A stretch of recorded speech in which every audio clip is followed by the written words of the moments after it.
লোকসভা ভোটের পর তৃণমূল দলটাই থাকবে না। অভিষেক ব্যানার্জি দলটাকে উঠিয়ে দেবেন, দলটাকে শেষ করে আমেরিকা লন্ডনে চলে যাবেন। অভিষেক বন্দ্যোপাধ্যায়কে কটাক্ষ করে বিস্ফোরক মন্তব্য অর্জুন সিংয়ের। তৃণমূলের সর্বভারতীয় সাধারণ সম্পাদক অভিষেক বন্দ্যোপাধ্যায় বুধবার ব্যারাকপুর লোকসভা কেন্দ্রের তৃণমূল প্রার্থী পার্থ ভৌমিকের সমর্থনে ব্যারাকপুরে রোড শো করেন, আর সেখানে অর্জুনকে আক্রমণ করে বিস্ফোরক মন্তব্য করেন অভিষেক। এরপরেই অভিষেককে আক্রমণ করে তিনি বলেন, তৃণমূল একটা মিথ্যেবাদী দল। মুখ্যমন্ত্রীও কি মিথ্যে কথা বলেন দেখেন তো। নির্বাচন কমিশনকে মিসগাইড করছে থানা। আমরা বারবার বলছি পুলিশ কমিশনারকে সরাতে হবে, এরা ব্যারাকপুরের মানুষকে অপমান করছে। লোকসভা ভোটের পর দলটাই থাকবে না। অভিষেক ব্যানার্জি দলটাকে উঠিয়ে দেবেন, দলটাকে শেষ করে আমেরিকা লন্ডনে চলে যাবেন। কি বলছেন অর্জুন সিং, শুনবো। তৃণমূলের সরকার অশান্তি পাকানো ব্যাপার কিছু নয়। এটা মিথ্যাবাদী দল, মিথ্যা কথা বলে সবসময়। এটা মিথ্যাবাদী, এটা প্রাইভেট লিমিটেড কোম্পানি। দেখেন তো মমতা ব্যানার্জি কি মিথ্যা কথা বলে। কখনো চন্দ্রায়নের সময় বলে দিলেন রাকেশ রোশন চাঁদে গিয়েছিল, কখনো রবীন্দ্রনাথ ঠাকুর অনশন ভঙ্গ করেছিলেন গান্ধীজি। তো ওনার মতো মিথ্যা কথা বলার কি আছে। মুখ্যমন্ত্রী সবার দিনও আপনার কার্যক্রম চালু ছিল, কিন্তু অভিষেকের রোডশোর জন্য এটা পুরোপুরি বেআইনিভাবে ইলেকশন কমিশনকে মিসগাইড করছে থানা, এই পুলিশ কমিশনার। ওর মধ্যে একটা সুবিধা অ্যাপের একটা কলাম আছে, থানা থেকে ক্লিয়ারেন্স নিতে হয়। থানা ফলস ইমপ্লিমেন্ট করে দিচ্ছে কি এখানে মিটিং আছে, ওখানে মিটিং, অথচ তৃণমূল কাছে মিটিং করতে পারছে না, লোক হচ্ছে না। কিন্তু আমাদের মিটিংটাকে বানচাল করার জন্য ও থানাতে ওদের প্যাড রাখা আছে, প্রত্যেক থানাতে প্যাড রাখা আছে। পুলিশ কমিশনার ওখান থেকে ইনস্ট্রাকশন দিয়ে দিচ্ছে। আমরা বারবার বলছি পুলিশ কমিশনারকে ইমিডিয়েট সরাতে হবে। 3 ঘন্টা রাস্তা ব্যারাকপুর বন্ধ ছিল, 3 ঘন্টা। সাধারণ মানুষকে তো মানুষ বুঝে না, এরা তো নিজেকে রাজা রানী ভাবছে। এরা তো ব্যারাকপুরে, বলছি তো, ব্যারাকপুরকে এরা অপমান করে। ব্যারাকপুর শিল্পাঞ্চলে মানুষকে অপমান করে। ব্যারাকপুরে মানুষ পিসি ভাইপো প্রাইভেট লিমিটেড কোম্পানির কথা বলছি। আমি এখানে যা বলছি পিসি ভাইপো প্রাইভেট লিমিটেড কোম্পানির বিরুদ্ধে বলছি, এটা আপনি নোট করে নিন, বারবার বলার দরকার নেই। জনদরদি তো নয়, এ তো পয়সার দরদি সরকার আছে। পয়সা দিন, সব কিছু ঠিক আছে। পয়সা না দেবেন কোনোটাই ঠিক নেই। লোকসভা ভোটে দল থাকবে না, এই দল উঠে যাবে।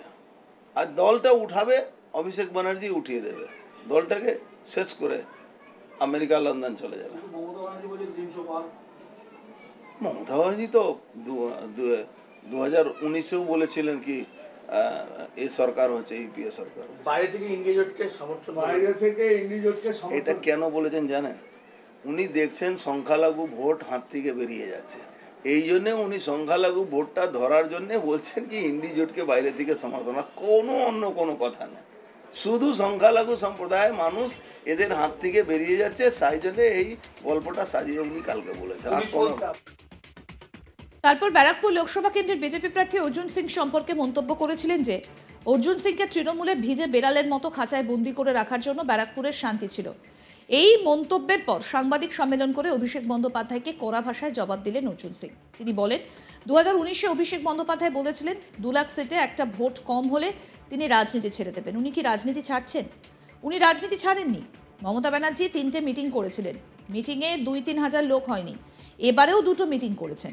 আমডাঙ্গাতে মাইনরিটির লোকেরা প্রত্যাখ্যান করেছেন, মানুষ আসেনি, বেশিরভাগ পুলিশের লোক ছিল। ওনার মিছিলের জন্য 3 ঘন্টা ব্যারাকপুর বন্ধ করে রেখেছিলেন। আমার কাছে সুপারিশ আপনি করেছিলেন, অর্জুন সিং করেননি। মমতা ব্যানার্জি এখানে হেরেছিলেন। যেদিন ওনার ক্ষমতা থাকবে না বা পুলিশ থাকবে না, সেদিন কি উনি পঞ্চায়েত ভোট জিততে পারবেন? ব্যারাকপুরে ইঁদুর বেলাল জন্ম নেয় না, এখানে বাঘ জন্ম নেয়। আমি নিজের কথা বলছি। অভিষেক ব্যানার্জি যেখানে থাকেন সেখানে ইঁদুর বিড়াল আছে। পুলিশের সহযোগিতা নিয়ে বড় লম্বা লম্বা কথা বলা যায়। যেদিন ক্ষমতা থেকে সরে যাবেন সেদিন একটাও কথা বলতে পারেন? রাজনীতি কি ভারত ছেড়ে দেবে? চ্যালেঞ্জ দিয়ে বেরিয়েছি। কি বলছেন অর্জুন সিং, শুনবো। প্রথমে তো বিগত 2019-এ উনি বলেছিলেন 1 ভোট 2 লাখ থেকে 1 ভোট কম হলে উনি রাজনীতি ঠিক ছেড়ে দেবেন। উনি কি রাজনীতি ছাড়লেন? কে? অভিষেক ব্যানার্জি কি রাজনীতি ছাড়লেন? অভিষেক ব্যানার্জি রাজনীতি ছাড়েননি। মমতা ব্যানার্জি 3টা মিটিং করেছিলেন, কোনো মিটিংয়ে 2000 থেকে 3000 লোক হয়নি। এবারও 2টো মিটিং করেছেন, আমডাঙ্গাতে মাইনরিটি লোকেরা প্রত্যাখ্যান করেছে, মানুষ আসেনি। মমতা ব্যানার্জি কলকাতাতে মিটিং করেছেন, 2000 লোকের থেকে বেশি লোক ছিল না, বেশিরভাগ পুলিশের লোক ছিল। কালকে সারা বাংলা থেকে লোক এনেও পুলিশের সাহায্য নিয়ে ভিড় করার চেষ্টা করা হয়েছে। মিটিংয়ের মধ্যে ওনার মিছিল বের করার জন্য 3 ঘন্টা ব্যারাকপুরটাকে বন্ধ করে রাখা হয়েছে। যুবরাজ কবে আসবেন, কবে আসবেন না। দ্বিতীয় কথা, উনি বলেছেন কি ওনাকে দলে নেওয়া যাবে না। আরে আপনার দলে নেওয়ার জন্য আপনি সুপারিশ করেছিলেন, অর্জুন সিং আপনার কাছে সুপারিশ করতে যায়নি। ইঁদুর বিড়াল বলে কটাক্ষ করেছিল। ইঁদুর বিড়াল, উনি ক্ষমতায় আছেন, পুলিশ সঙ্গে আছে, তাও উনাকে আমি চ্যালেঞ্জ করে হারিয়েছিলাম, উনাকে হারিয়েছিলাম। মমতা ব্যানার্জি এখানে হেরেছিলেন। যেদিন উনার ক্ষমতা থাকবে না, এই পুলিশ থাকবে না, সেদিন কি উনি পঞ্চায়েত ভোট জিততে পারবেন? এটা আমার চ্যালেঞ্জ। ইঁদুর বিড়াল তো ছেড়ে দিন, শেরই থাকে।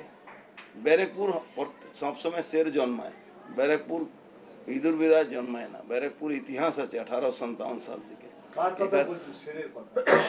আমি নিজের কথা বলছি, ব্যারাকপুরে শের জন্মায়, ব্যারাকপুরে ইঁদুর জন্মায় না। ইঁদুর আর বিড়াল যেখানে উনার বসবাস আছে, সেখানে ইঁদুর বিড়ালের দৌড়াদৌড়ি আছে।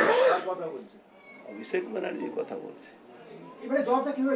পুলিশের সহযোগিতা নিয়ে ক্ষমতায় থেকে বড় লম্বা লম্বা কথা বলা যায়। একদিন ক্ষমতা থেকে সরিয়ে যদি একটা কথা বলতে পারেন, রাজনীতি কেন, ভারতবর্ষ ছেড়ে দেবো, বাংলাতে দূরে। হ্যাঁ, চ্যালেঞ্জ দিয়েই তো বেরিয়েছি রে ভাই, চ্যালেঞ্জ দিয়েই তো বেরিয়েছি। এমন অবস্থা হয়ে গেছে কি পৌরসভাতে যে ক্লাবগুলোকে দুর্গাপূজার সময় পয়সা দেওয়া হয়েছে, এখন শ্যামনগরে নৈহাটিতে ডেকে ডেকে তাদেরকে মাংস ভাত খাওয়ানো হচ্ছে। পৌরসভাতে কল, এই সময় নতুন নতুন বাড়িতে কল লাগিয়ে দেয়। আমাকে এসে লোকেরা বলে, তখন আমি বলি কি লাগিয়ে নাও কল, এরা তো এমনি কল লাগাতে গেলে পয়সা নেয়। দেখতে থাকুন আজ তাক বাংলার ইউটিউব চ্যানেল, সাবস্ক্রাইব করুন।